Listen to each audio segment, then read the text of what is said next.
The studio air was kept aggressively cold, a stark, artificial chill that required the host to wear heavy blazers despite the bright, oversaturated warmth of the lighting grid overhead.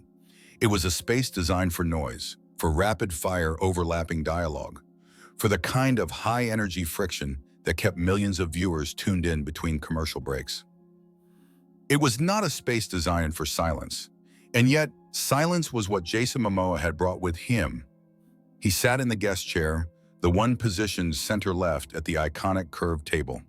He looked physically out of scale with the environment. The chair, ergonomic and sleek, seemed to strain slightly under his frame. He wasn't wearing the expected Hollywood armor, no stiff suit, no polished tie, no stylish curated leather jacket meant to signal rebellion. He wore a loose, heavy linen shirt in a faded, dusty rose color, unbuttoned enough to show the top of his chest, in a dark, weathered vest. His hair was pulled back, but loose strands fell around his face.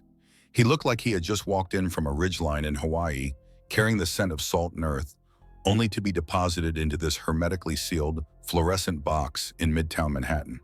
Across from him, Joy Behar adjusted her stack of blue index cards.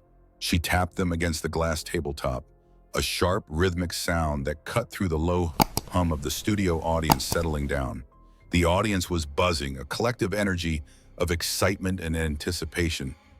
They were there for the spectacle. They were there for the wild man, the larger-than-life figure who threw axes and rode motorcycles and dominated screens with sheer kinetic volume. They were not prepared for the man actually sitting there. Jason's hands were resting on the table. They were enormous, calloused, the knuckles rough. He had his fingers interlaced, creating a steeple of stillness in the center of the frantic studio energy. He wasn't looking at the cameras. He wasn't playing to the crowd. He was looking down at his own hands, breathing slowly, rhythmically, as if counting the seconds until the red light turned on. Whoopi Goldberg, sitting at the head of the table, adjusted her dreadlocks and leaned in, her voice dropping to that professional, pre-show murmur. "You good, brother?" Jason looked up. His eyes were dark, rimmed with a tiredness that looked less like jet lag and more like a spiritual fatigue. He offered a small, gentle smile. It didn't reach his eyes, but it was polite. "I'm good," Jason said. His voice was a low rumble, barely audible over the floor director's countdown. "Just here. 5, 4, 3. The floor director swept his arm across the air. The applause sign lit up. The audience erupted. It was a wall of sound, a high-pitched wave of adoration. Joy Behar smiled that practiced, camera-ready smile, pivoting her body toward the lens. The transformation was instantaneous. The skepticism she had worn during the commercial break vanished, replaced by the buoyant energy of daytime television. "Welcome back," Joy announced, her voice punching through the applause. "We are here with a man who really needs no introduction. He is Aquaman. He is a warlord. He is one of the most recognizable faces on the planet. Please welcome Jason Momoa."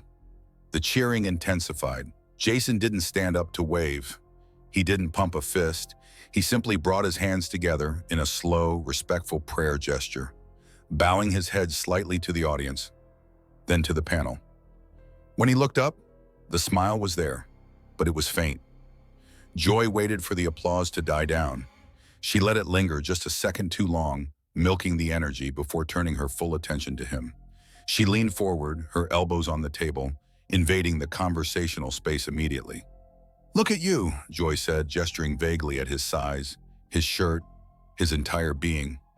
"You take up a lot of room, don't you?" The audience chuckled. It was a standard opening, a compliment wrapped in a tease. Jason didn't chuckle. He shifted slightly, the linen of his shirt rustling against the microphone clipped to his vest. He looked at Joy, really looked at her, with a gaze that was steady and unhurried. "I try not to," Jason said softly. The answer was short. It didn't invite a follow-up joke. It landed with a strange gravity that seemed to confuse the rhythm of the table for a microsecond.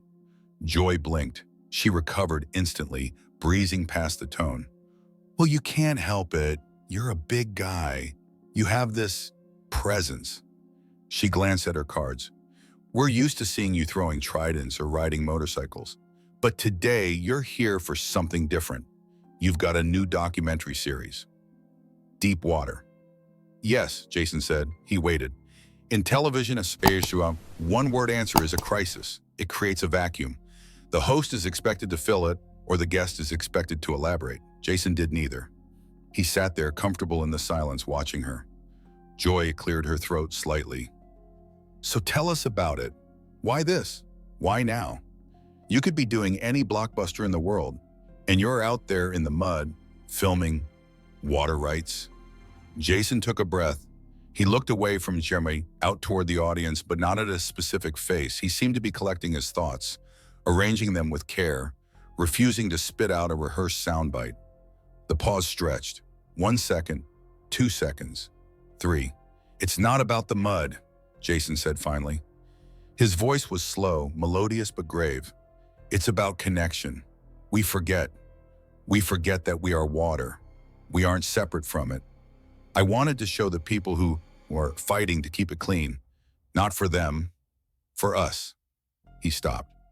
Sonny Hostin, sitting 2 seats down, nodded vigorously. It's an advocacy piece, and it's beautiful, Jason. I saw the first episode. You're very vulnerable in it. Thank you, Jason whispered. But, Joy interjected, her voice sharper, cutting across Sonny's praise. She wasn't interested in the advocacy yet. She was interested in the man. But let's talk about that contrast, because people see you, Jason, and they see this beast, this alpha figure. Jason's jaw tightened.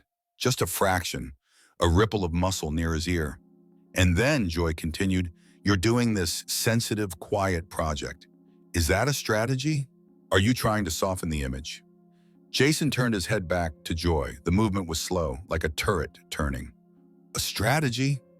You know, Joy pressed, her hand waving dismissively, to show the world, hey, I'm not just a brute. Is it a rebranding? The studio was quiet. The question wasn't hostile, technically, but it was cynical. It reduced his passion project to a marketing maneuver. Jason looked down at his hands again.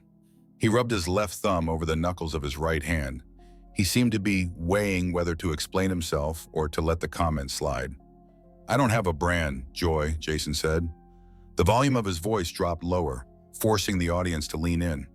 I'm a father. I'm a son. The movies are whoa, this? He gestured vaguely to the screen behind him, displaying the documentary poster. This is life. I don't need to rebrand my life. But the movies are a big part of your life, Joy countered immediately. She wasn't letting go of the celebrity angle. You make millions of dollars playing these hyper-masculine roles. You can't deny that shapes who you are to the public. To the public? Jason repeated. Sure. And to yourself? Joy asked. Jason paused. He looked at her with a curiosity that felt almost clinical. To myself? No. I know who I am when the cameras are off. Do you?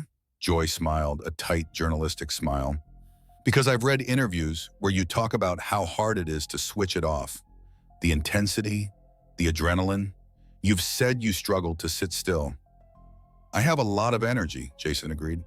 So is this, Joy gestured to his stillness, to his folded hands, is this you sitting still? Or is this you holding it back? The question hung in the air. It was invasive. It implied that the man sitting there was a ticking bomb, a performance of calmness rather than actual calm. It was a subtle provocation designed to see if the wild man would peek out. Jason didn't blink. He didn't smile. He held her gaze. The silence that followed was heavy. It wasn't an awkward pause anymore. It was a structural component of the conversation. I'm just sitting here, Joy, Jason said. You look tense, Joy observed. I'm listening, Jason said.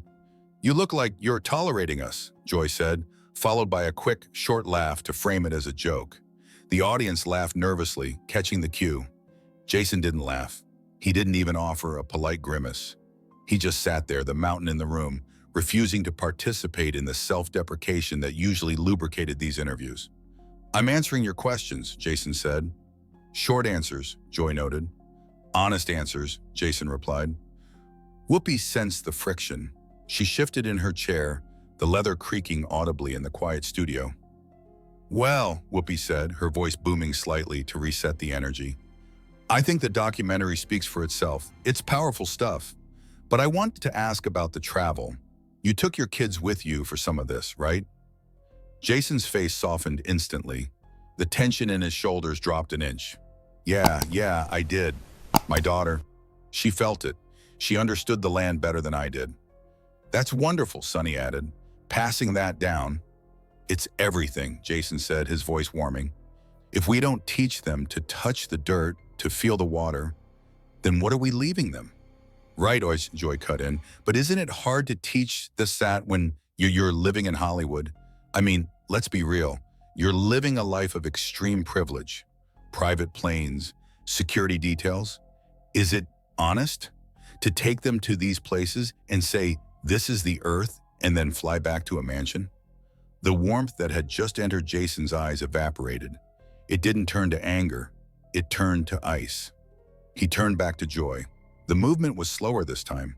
He looked at her as if she were a puzzle he had just solved and lost interest in.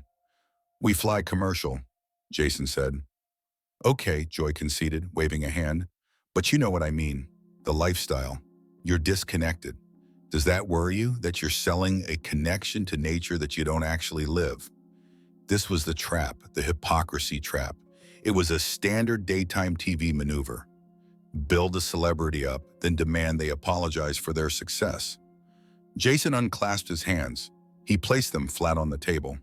The sound of his heavy rings clicking against the glass echoed.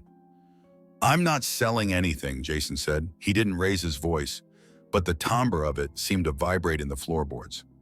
I made a film. People can watch it or not. My life, how I raise my children, that's not for sale. But you put it on Instagram, Joy pointed out. She tapped a card. You post photos of them. You curate the image. You can't say it's private when you broadcast it. Sharing a moment is different than selling a lifestyle, Jason said.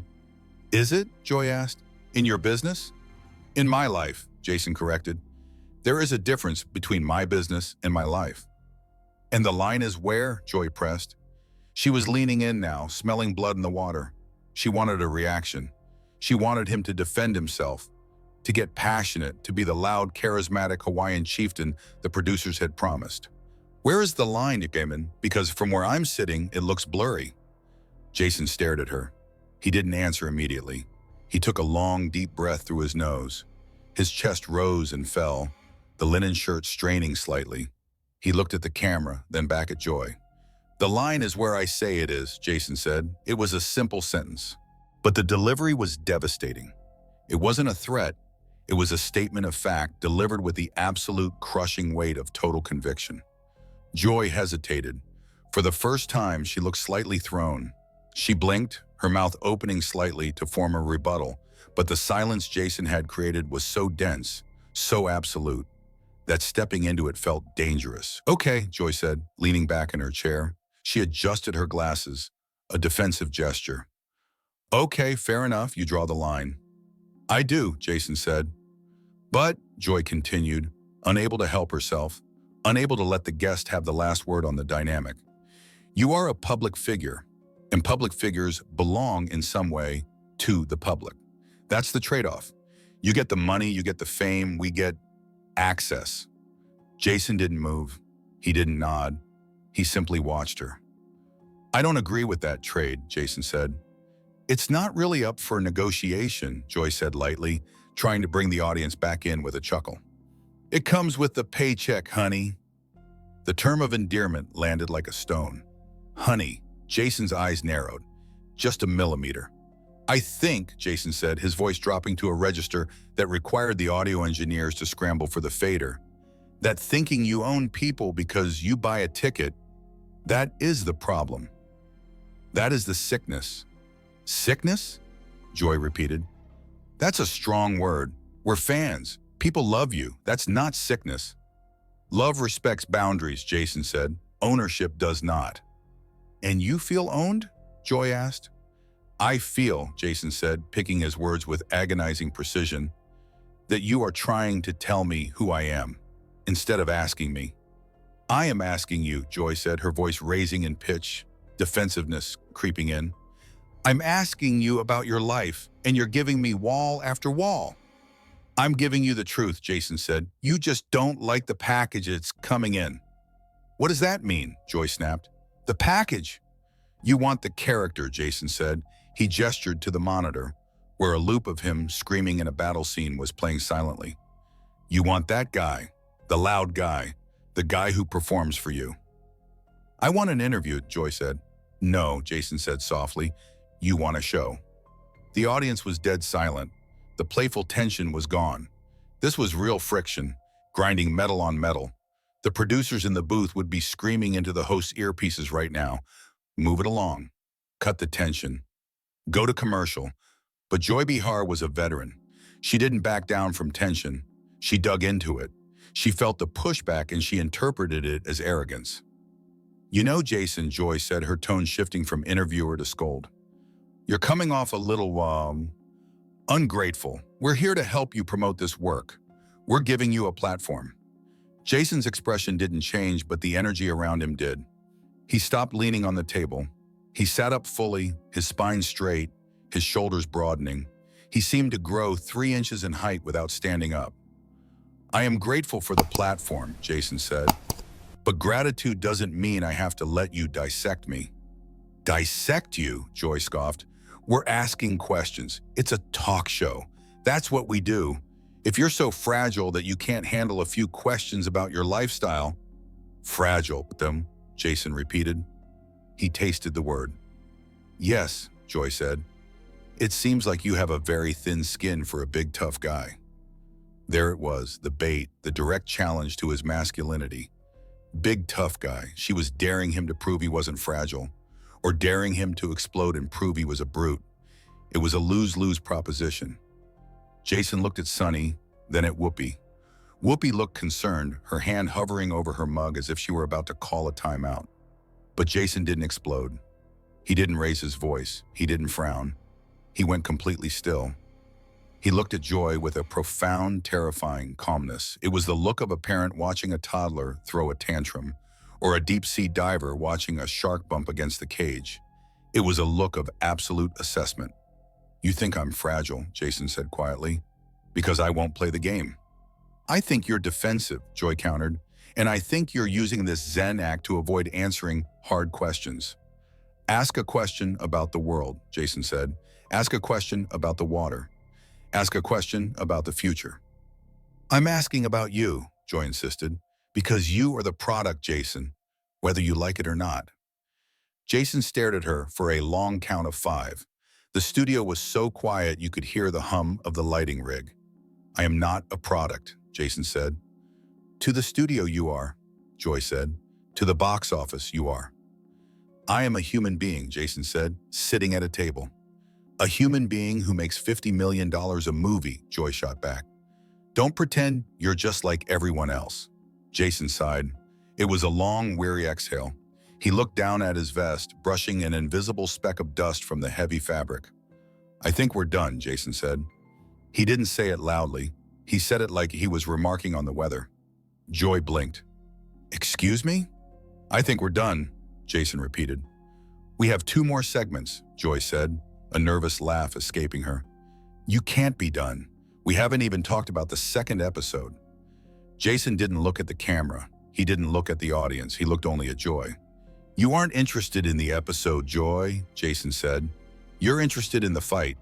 You want to see if you can make the big man angry. I am trying to have a conversation, Joy protested, her voice rising. No, Jason said, you're poking a bear to see if it bites. I am doing my job. And I am doing mine, Jason said, which is to protect my peace. He reached up slowly to his lapel. His fingers, thick and deliberate, grasped the small black clip of the lavalier microphone. The audience gasped. It was a soft sound like wind moving through dry grass. Whoa, whoa, Whoopi said, finally stepping in. Jason, hold on. Let's reset. We can reset. Jason looked at Whoopi. His eyes were kind when he looked at her. I respect you, Whoopi. I really do. But I don't need to sit here and be insulted. Nobody is insulting you, Joy cried out. My God, talk about sensitivity. Jason ignored her. He didn't even turn his head. He unclipped the microphone. The sound of the clip scraping against the fabric thumped loudly through the studio speakers before the audio engineer could cut the feed. He placed the microphone gently on the glass table. He didn't slam it. He set it down with the care one might use for a baby bird. Then he unwrapped the wire from under his vest. "Jason," Sarah Haynes said from the far end of the table, her voice trembling slightly. "Please, we can change the subject." Jason stood up. The act of standing up changed the geometry of the room. Seated, he was large. Standing in that small, sunken studio pit, he was a monolith. He towered over the table. The lights caught the definition of his arms, the sheer density of him. But his body language wasn't threatening. He wasn't puffed up. He was loose, relaxed. He buttoned the middle button of his vest. Joy sat frozen, her mouth slightly open, looking up at him. For the first time, she looked small. The power dynamic had not just shifted, it had evaporated. She was seated, strapped to a format, tethered to a script. He was standing, unbound. "Thank you for having me," Jason said. His voice was unamplified now. Without the microphone, it didn't boom through the speakers. It was just a human voice in a room. It sounded more real, more intimate than anything that had happened in the last 12 minutes.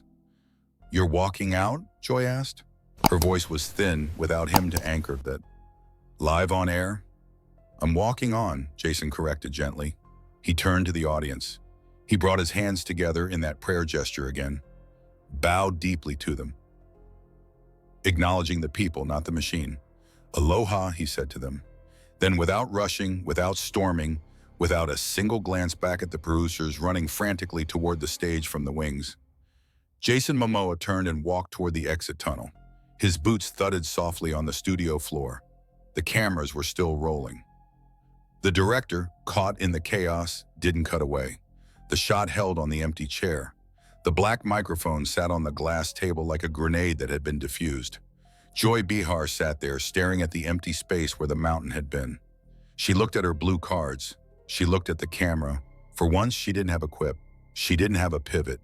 Whoopi Goldberg leaned back in her chair, exhaling a long plume of breath, and looked directly into the lens. "Well," Whoopi said, her voice grave, "I guess that's what happens when you push a rock.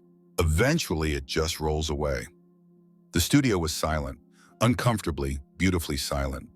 The red light of the camera kept blinking, broadcasting the emptiness to millions of homes. A live transmission of a boundary finally, irrevocably drawn. "Continue from here." Jason's exit was not a blur. It was a procession of one. He moved through the backstage wings of the studio with the same deliberate, hydraulic grace he had shown on stage. The producers were scattering, headsets dangling around their necks, clipboards clutched to their chests like shields. They parted around him like water around a hull. "Jason, Jason, wait!" It was the executive producer, Brian. He was a man who lived his life at a sprint, constantly checking ratings on his phone. He jogged up beside Jason, breathless, trying to keep pace with Jason's long, striding gait without actually blocking his path. "Jason, please. We can fix this. We can cut to commercial. We can get you back in the chair. Joy will apologize. We'll make her apologize." Jason didn't stop walking. He didn't speed up either. He just kept moving toward the loading dock, his eyes fixed on the heavy steel exit doors at the end of the corridor. "It's not about an apology, Brian," Jason said. He didn't look down at the producer. "Then what? What is it? We have a segment. We have sponsors." Brian's voice was climbing toward panic. "You can't just leave. It's a breach of—" Jason stopped. He stopped so suddenly that Brian skidded a few steps past him before turning around. They were in the concrete hallway now, away from the plush carpets of the dressing room area. The light here was dim, industrial yellow. Jason turned slowly to face the producer. "Breach of what?" Jason asked. Of the agreement," Brian stammered. "The appearance." Jason looked down at the man. He wasn't angry. He looked disappointed. It was the look of a man who had hoped, against all evidence, that the system might have a soul and was finding out, again, that it was just gears grinding on gears. "I came to talk," Jason said. "You wanted a circus." "It's daytime TV, Jason. It's entertainment. You know the game." "I know the game," Jason said. His voice echoed off the concrete blocks. "And I'm choosing not to play it today." "But the movie, the documentary," Brian tried a different angle, pleading now. "Think about the exposure. Millions of housewives, Jason. That's your demographic for this cause. You walk out, they don't see the message. They just see the ego. Jason smiled. It was a terrible and weary smile. If I stay, Jason said, and I let her speak to me like a child, if I let her strip away my dignity to sell soap commercials, then what is the message? That the earth is for sale? That respect is optional if the check is big enough? Brian stared at him, mouth open. He had no index card for this argument. No, Jason said softly. The message is the walk. He turned back to the door. He pushed the push bar, and the heavy steel door swung open with a metallic groan, and the midtown sunlight flooded into the dim hallway. It was blindingly bright, real sunlight, not the calibrated gels of the studio grid. The noise of the city rushed in, taxi horns, sirens, the rumble of a delivery truck. Jason stepped out onto the loading dock. The air smelled of exhaust and garbage and roasted nuts from a vendor cart. It smelled real. He took a deep breath, his massive chest expanding, filling with the dirty, chaotic, beautiful air of the real world. Behind him, Brian stood in the doorway, framed by the artificial darkness of the studio. They're going to roast you for this, Jason, he warned, his voice small against the city noise. Twitter is going to eat you alive. Joy will spin this. She'll say you couldn't handle the heat. Jason didn't turn back. He reached into his pocket and pulled out his sunglasses.